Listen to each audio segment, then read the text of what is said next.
Buenos días, licenciada, compañeros y demás personas que estén viendo este video. A nosotros, los integrantes del subgrupo número 5, nos ha tocado desarrollar la nulidad de los acuerdos sociales. Uno de los temas que desarrollaremos el día de hoy son qué es una junta directiva y cuál es la composición de la junta directiva, qué es una impugnación y cuáles son los métodos de impugnar, qué es nulidad, anulabilidad, legitimación y cuál es el proceso mismo para impugnar.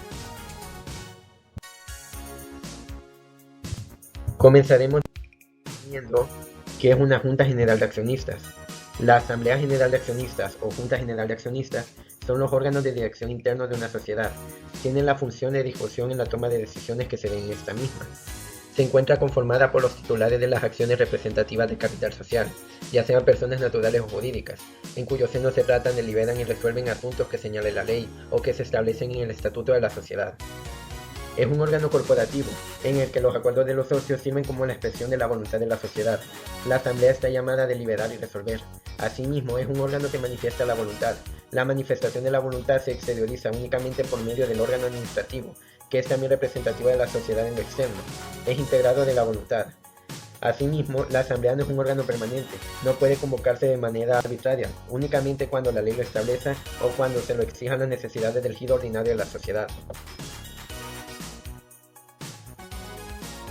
Las juntas generales de accionistas están compuestas por el presidente, al cual le corresponde presidir las asambleas de la junta directiva, y la junta general de accionistas tiene una calidad decisiva en donde frecuentemente tiene la representación legal de la sociedad, a la par del vicepresidente, quien está facultado a sustituir al presidente cuando éste no pueda llevar a cabo las actividades encomendadas a él.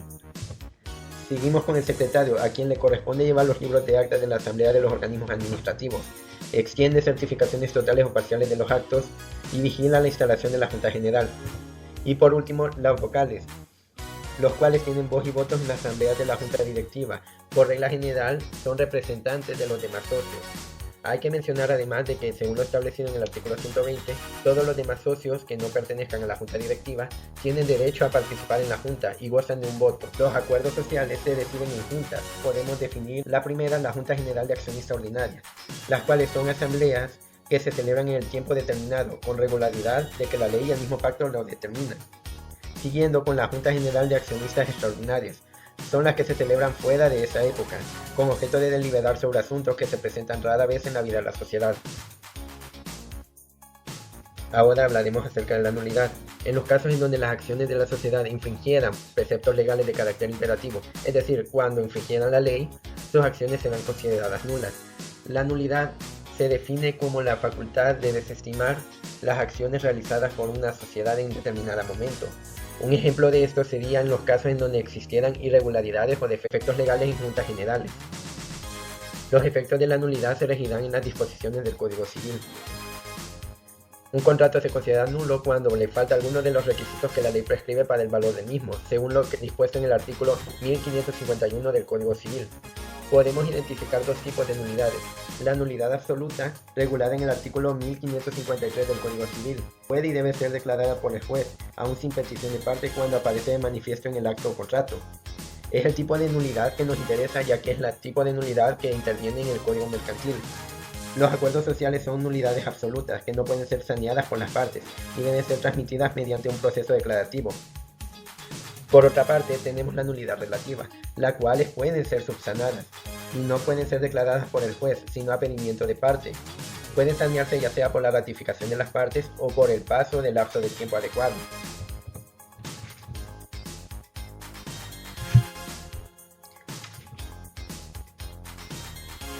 Ahora vamos a hablar acerca de la impugnación. Impugnar es solicitar la nulidad de una decisión, oponiendo razones que demuestren que es injusta o ilegal, o que no ha seguido los trámites reglamentarios. Los acuerdos susceptibles de impugnación son los que hayan sido tomados por la Junta o Asamblea General de Socios, tanto de manera ordinaria como extraordinaria, o por la Junta Directiva, los consejos de administración u órgano ejecutivo del ente social.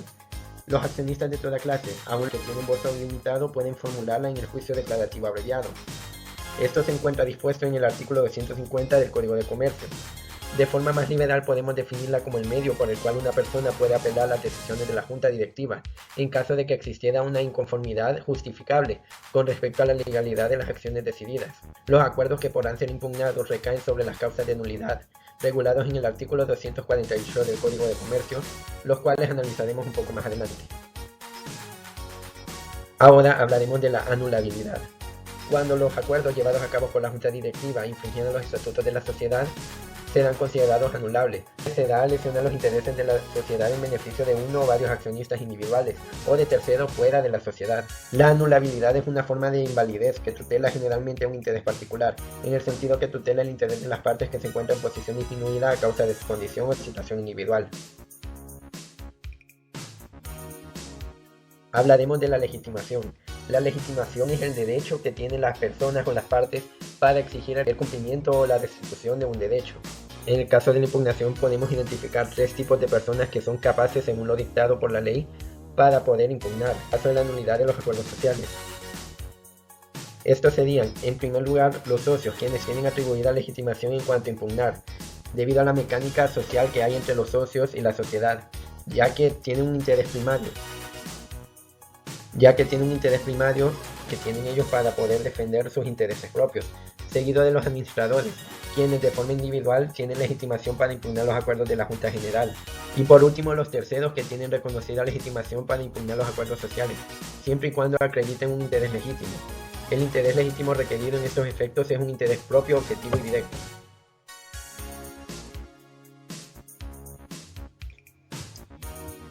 Con respecto al proceso de la impugnación, el Código de Comercio remite la regulación de la nulidad de los acuerdos sociales al Código Civil.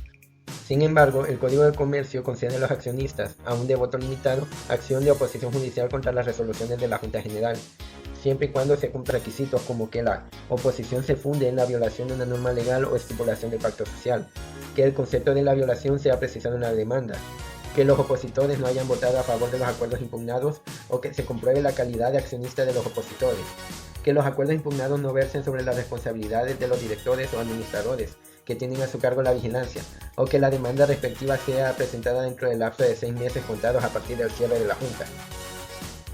Para poder impugnar un acuerdo tomado en Junta deben de cumplir con los causales de nulidad en el artículo 248 del Código de Comercio, que dicen que serán nulos los acuerdos de las Juntas Generales cuando estos carezcan de capacidad legal para adoptarlos, cuando infringieran lo dispuesto en el Código o cuando el objeto sea ilícito, imposible o contrario a las buenas costumbres. Se puede encontrar una causa de nulidad cuando por su contenido las disposiciones violen exclusiva o principalmente la protección de los acreedores de la sociedad o en atención al interés público. La impugnación se deberá de solicitar a un juez en la calidad de la Cámara de Comercio. La sentencia que se dicte a raíz de esta surgirá efecto contra la sociedad, los socios y los terceros por ser declarativa de validez e invalidez, de acuerdo que habrán surgido en estos efectos si no hubiesen sido impugnados. La impugnación deberá de dirigirse a la sociedad en general, no a ninguno de los miembros de la Junta Directiva, respetando lo dispuesto en el artículo 248-49 del Código de Comercio.